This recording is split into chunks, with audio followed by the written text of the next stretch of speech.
ചലച്ചിത്ര പ്രവർത്തക ദീദി ദാമോദരൻ കൂടി നമുക്ക് പരിചരിക്കാണ്. ദീദി ദാമോദരൻ, ഇപ്പോൾ വിൻസി അലോഷ്യസ് എന്ന് പറയുന്ന നടിയുടെ വെളിപ്പെടുത്തൽ, അതിന് പിന്നാലെ ഒരു നടൻ ഷൈൻ ടോം ചാക്കോ ഒരു ഹോട്ടലിൽ നിന്ന് ലഹരി പരിശോധനയ്ക്കിടെ ലഹരി പാർട്ടിയിൽ നിന്ന് പോലീസ് പരിശോധനയ്ക്ക് എത്തുമ്പോൾ ഇറങ്ങി ഓടി എന്നുള്ള വാർത്തകൾ കൂടി വരുന്നുണ്ട്.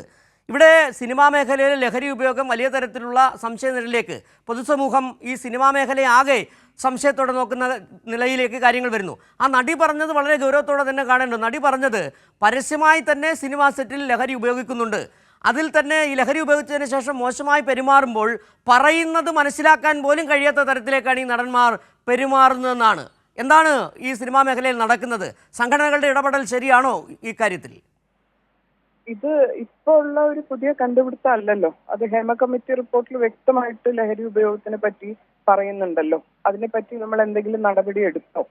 ഹേമ കമ്മിറ്റി റിപ്പോർട്ടിലെ നിർദ്ദേശങ്ങൾ നമ്മൾ എന്തെങ്കിലും പാലിക്കുകയോ അതിനെ ഗൗരവമായിട്ട് എടുക്കുകയോ അതിന് തുടർച്ച ഉണ്ടാവുകയോ ചെയ്തോ?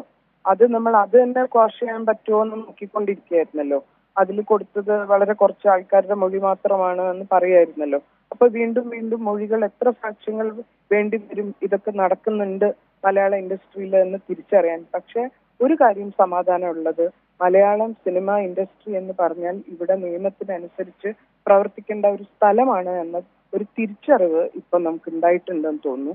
IC എന്ന് പറഞ്ഞാൽ അത് ഓരോ പ്രൊഡക്ഷൻ ഹൗസിലും വേണ്ടതാണ് എന്നുള്ള ബോധ്യം നമുക്ക് ഉണ്ടായിട്ടുണ്ട് എന്ന് തോന്നുന്നു. ഇതിനൊക്കെ പുറമെ വനിതാ കമ്മീഷന്റെ നിർദ്ദേശപ്രകാരം പ്രവർത്തിക്കുന്ന ഒരു മോണിറ്ററിംഗ് കമ്മിറ്റി ഉണ്ടല്ലോ. നമുക്ക് മോണിറ്ററിംഗ് കമ്മിറ്റി ഇതിനെ എന്താണ് നടപടിയെടുക്കുന്നത് എന്ന് നമ്മൾ സൂക്ഷിച്ച് കാണേണ്ടതുണ്ട്.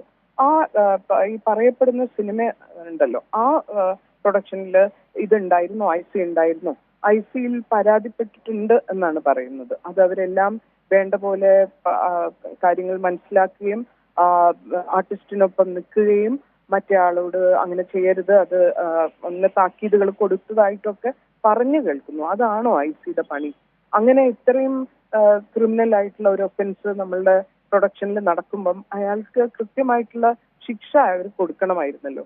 അവര് മോണിറ്ററിംഗ് കമ്മിറ്റിയോട് റിപ്പോർട്ട് ചെയ്തിരുന്നോ? ഇത്തരം കാര്യങ്ങളിലേക്കാണ് നമ്മുടെ ശ്രദ്ധ പോകേണ്ടത് എന്ന് എനിക്ക് തോന്നുന്നു.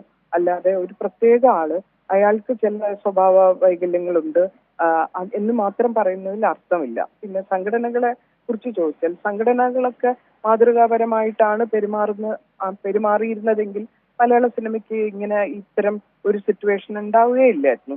ഇപ്പം തുറന്നു പറഞ്ഞ ഒരാളെ പറ്റി മാത്രം നമുക്ക് അറിയുന്നു. തുറന്നു പറയാത്ത എത്ര കേസുകളുണ്ട്? അല്ലെങ്കിൽ ICയുടെ ലെവലിൽ തന്നെയോ അല്ലെങ്കിൽ മേലെ എത്തിയാൽ പോലുമോ അത് ഒതുക്കപ്പെട്ടിട്ടുള്ള എത്ര കേസുകൾ നമ്മളുടെ മുമ്പിൽ ഉണ്ടാവും? നമുക്ക് എല്ലാവർക്കും അറിയാവുന്നതല്ലേ. മലയാള സിനിമയിൽ ഇതൊന്നും നടക്കുന്നില്ല എന്നാണോ നമ്മളൊക്കെ എന്നാണ് പുറത്തുള്ള ലോകം വിചാരിക്കുന്നതെന്നാണോ നമ്മൾ ധരിക്കേണ്ടത്? അങ്ങനെ അല്ല. അത് ഒരാൾ തുറന്നു പറഞ്ഞിരിക്കുന്നു, പേരും പറഞ്ഞിരിക്കുന്നു. അയാളുടെ മേലെ എന്തെങ്കിലും നടപടി നടക്കുന്നുണ്ടെങ്കിൽ അത് ബാക്കിയുള്ളവർക്ക് കൂടെ അതൊരു മാതൃകയാവും എന്ന് വേണം കരുതാൻ. അല്ല, താങ്കൾ പറഞ്ഞത് തന്നെയാണ് ശരി. കാരണം ഇന്റേണൽ കംപ്ലയിൻറ്റ്സ് കമ്മിറ്റികളുണ്ട്, അവിടെ നടപടിയെടുക്കാനുള്ള മോണിറ്ററിംഗ് കമ്മിറ്റികളുണ്ട്. പക്ഷെ അവരൊക്കെ കൃത്യമായി പെരുമാറുന്നില്ല. ഇത്തരത്തിൽ ആരോപണങ്ങൾ വരുന്നു, അത് അവിടെ ഒതുക്കി തീർക്കുന്ന നിലയിലേക്ക് പോകുന്നു. ഒരുപക്ഷെ നടിക്ക് തുറന്നു പറയേണ്ടി വന്നത് തന്നെ ഇങ്ങനെ ഒരു പരാതി കൊടുത്താൽ പോലും അത് വീണ്ടും ആ പരാതി അർഹിക്കുന്ന ഗൗരവത്തോടെ എടുക്കാൻ സാധ്യതയില്ലെന്നുകൊണ്ടാണ് പൊതുസമൂഹത്തിന് മുന്നിലേക്ക് ഇട്ടുകൊടുക്കുകയും ചെയ്തത്. അതിൻ്റെ അടിസ്ഥാനത്തിൽ നേരത്തെ മന്ത്രി തന്നെ പറയുകയും ചെയ്തു, ആ വെളിപ്പെടുത്തലിനെ ഗുരുതരമായി തന്നെ കാണുന്നുണ്ട്, ആ പരാതി ഗൗരവത്തിൽ തന്നെ അന്വേഷിക്കുകയും ചെയ്യുന്നുണ്ട്. താങ്കൾ സൂചിപ്പിച്ച അതേ വിഷയം തന്നെയാണ്. ആ സിനിമാ മേഖല എന്ന് പറയുന്നത് വേറിട്ട് നിൽക്കുന്നതല്ല. അവിടെ നടക്കുന്ന ഇത്തരം പരാതികൾ അത് കൃത്യമായി തന്നെ ആ പരാതികൾ അതേ രീതിയിൽ അഡ്രസ്സ് ചെയ്യപ്പെടുന്നുണ്ടോ എന്ന് പരിശോധിക്കണം. അതിന് എന്ത് മെക്കാനിസം വേണമെന്നുള്ള ഒരു ചോദ്യം കൂടി ഇവിടെ വരുന്നുണ്ട്.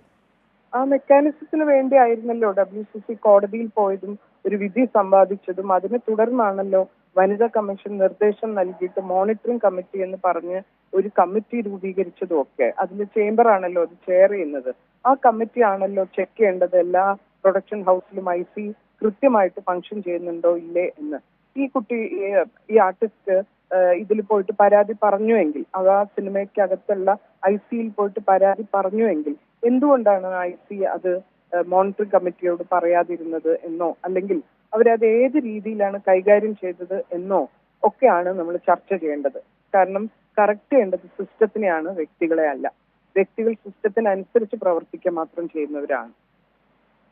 യെസ്, താങ്കൾ പറഞ്ഞു തന്നെയാണ് വളരെ പ്രസക്തമായ കാര്യം. കറക്റ്റ് ചെയ്യപ്പെടേണ്ടത് സിസ്റ്റം തന്നെയാണ്, വ്യക്തികളെയല്ല. പക്ഷേ എന്നാൽ പോലും ഷൈൻ ടോം ചാക്കോ എന്ന് പറയുന്ന ഒരു നടൻ, അതിൻ്റെ സൂചകം മാത്രമാണ് ഷൈൻ ടോം ചാക്കോ. ഷൈൻ ടോം ചാക്കോ പറയുന്നത് പോലെ പറഞ്ഞിട്ടും കാര്യങ്ങൾ മനസ്സിലാക്കാത്തവരിൽ പെട്ട ഒരാളെന്ന അർത്ഥത്തിലാണ് നടി വിൻസി അലോഷ്യസ് പറയുകയും ചെയ്തത്.